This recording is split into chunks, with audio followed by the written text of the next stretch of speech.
इस एक्सप्लेनर में आपका स्वागत है। आज हम एक ऐसी यात्रा पर निकलने वाले हैं जो किसी महाकाव्य से कम नहीं है। आज हम जानेंगे कि कैसे एक असीमित प्राचीन भूमि समय के साथ विकसित होकर दुनिया के सबसे बड़े लोकतंत्र में बदल गई। ये सिर्फ इतिहास के पन्ने पलटना नहीं है, बल्कि मानव सभ्यता के सबसे बड़े चमत्कारों में से एक को गहराई से समझना है। तो चलिए हजारों साल पीछे चलते हैं। एक ऐसे समय की कल्पना कीजिए जब कोई राष्ट्र नहीं था, कोई सरहदें नहीं थी, सिर्फ नदियां, विशाल पहाड़ और अपने अपने तरीके से जीते हुए छोटे छोटे कबीले थे। तो सवाल ये उठता है कि आखिर इसी सटीक भूगोल और परिदृश्य ने उस लचीली सभ्यता को कैसे जन्म दिया जिसे आज हम भारत कहते हैं। हमारी इस कहानी का पहला अध्याय है सिंधु घाटी और वैदिक काल। इस कहानी की शुरुआत होती है सिंधु नदी के तट से। अब जरा सोचिए, जब दुनिया के कई हिस्सों में लोग अभी भी जंगलों में शिकार कर रहे थे, ठीक उसी समय हड़प्पा और मोहनजोदाड़ो के लोगों ने बाकायदा आधुनिक शहर बसा लिए थे। जी हां, पक्की सड़कें, कमाल की जल निकासी या ड्रेनेज प्रणाली और एक पूरी तरह से संगठित व्यापार व्यवस्था। ये हजारों साल पहले की एक सुव्यवस्थित जिंदगी की बेहद अद्भुत तस्वीर है। लेकिन फिर अचानक आई बाढ़, जलवायु परिवर्तन या शायद बाहरी आक्रमणों के कारण उन महान शहरों का रहस्यमयी पतन हो गया। पर सभ्यता रुकी नहीं। इसके बाद आता है वैदिक काल। आर्यों का आगमन हुआ, संस्कृत भाषा का विकास हुआ और महान वेदों की रचना हुई। और हाँ, राजा भरत के नाम पर इस भूमि को भारतवर्ष का नाम भी इसी दौर में मिला। यहीं से हमारे धर्म और ज्ञान की एक बहुत ही मजबूत नींव पड़ी। इसके बाद हम प्रवेश करते हैं हमारे दूसरे दौर में, शांति, ज्ञान और स्वर्ण युग का काल। जैसे जैसे समय बीता, इस धरती पर छोटे छोटे राज्य बनने लगे। अब इस बिखराव को समेटने की जिम्मेदारी ली एक युवा योद्धा ने, चंद्रगुप्त मौर्य। अपने गुरु चाणक्य के साथ मिलकर उन्होंने एक बहुत ही महत्वाकांक्षी सपना देखा। उन्होंने समझ लिया था कि अगर टिकना है तो एक होना पड़ेगा। और इसी विजन के साथ उन्होंने पहली बार उन तमाम बिखरे हुए राज्यों को हराकर एक विशाल और एकजुट साम्राज्य खड़ा कर दिया। इसी मौर्य वंश में आगे चलकर सम्राट अशोक आए। उनके जीवन का बदलाव शायद इतिहास के सबसे हैरान करने वाले पलों में से एक है।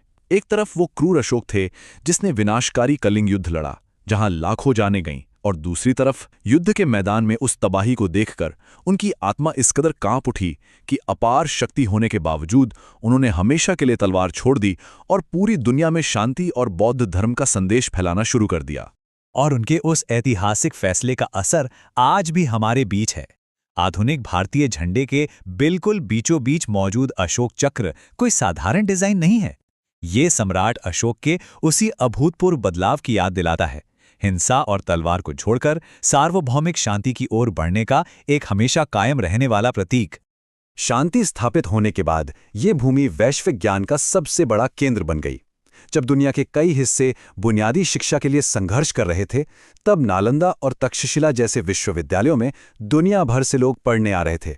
खगोल विज्ञान, गणित, आयुर्वेद, योग और शून्य यानी जीरो की खोज, ये सब इसी धरती की देन है। सिर्फ बेशुमार दौलत ही नहीं, बल्कि इसी बेजोड़ ज्ञान की वजह से पूरी दुनिया इसे सोने की चिड़िया कहने लगी थी।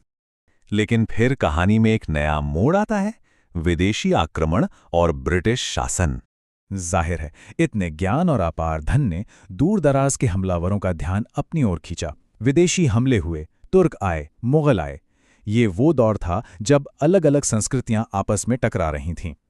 लेकिन इन तमाम सत्ता संघर्षों के बीच भी एक बहुत ही जटिल सांस्कृतिक मिश्रण पैदा हुआ। एक ही जमीन पर मंदिर और मस्जिदें साथ साथ बन रही थीं और कला, संगीत और वास्तुकला के बिल्कुल नए रूप आकार ले रहे थे। लेकिन इतिहास का सबसे बड़ा और शायद सबसे खतरनाक मोड़ तब आया जब समुद्र के रास्ते विदेशी व्यापारी पहुंचे। शुरुआत में उनका मकसद सिर्फ सामान बेचना था, लेकिन जल्द ही ब्रिटिश ईस्ट इंडिया कंपनी ने स्थानीय राजाओं की आपसी फूट और कमजोरियों को बहुत अच्छी तरह समझ लिया और इसी का फायदा उठाकर वो धीरे धीरे साधारण व्यापारियों से इस पूरे देश के शासक बन बैठे। प्लासी की लड़ाई के बाद तो भारत पूरी तरह गुलामी की जंजीरों में जकड़ता चला गया। इस ब्रिटिश राज की कीमत बहुत भयानक थी। भारत को मानो सिर्फ एक धन निकालने की मशीन में तब्दील कर दिया गया। किसानों पर कमर तोड़ देने वाला टैक्स लगाया गया, नागरिकों को उनके ही देश में नौकर बना दिया गया और विरोध की किसी भी आवाज को पूरी बेदर्दी से कुचल दिया जाता था। इसके बाद शुरू होता है हमारा चौथा अध्याय, स्वतंत्रता संग्राम और महान विभाजन। अब इंसान के अंदर आज़ादी की जो आग होती है ना, उससे आप हमेशा के लिए नहीं दबा सकते। ये संघर्ष एक के बाद एक कई चरणों में आगे बढ़ा।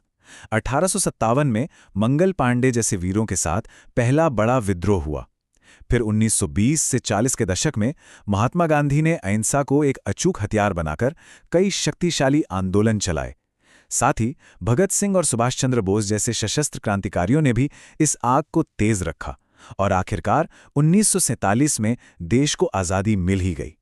लेकिन ये जीत अपने साथ एक बहुत बड़ी त्रासदी भी लेकर आई। 15 अगस्त 1947 को सदियों की गुलामी खत्म होने की खुशी तो थी, लेकिन विभाजन का वो गहरा दर्द भी था जिसने रातों रात भारत और पाकिस्तान को अलग कर दिया।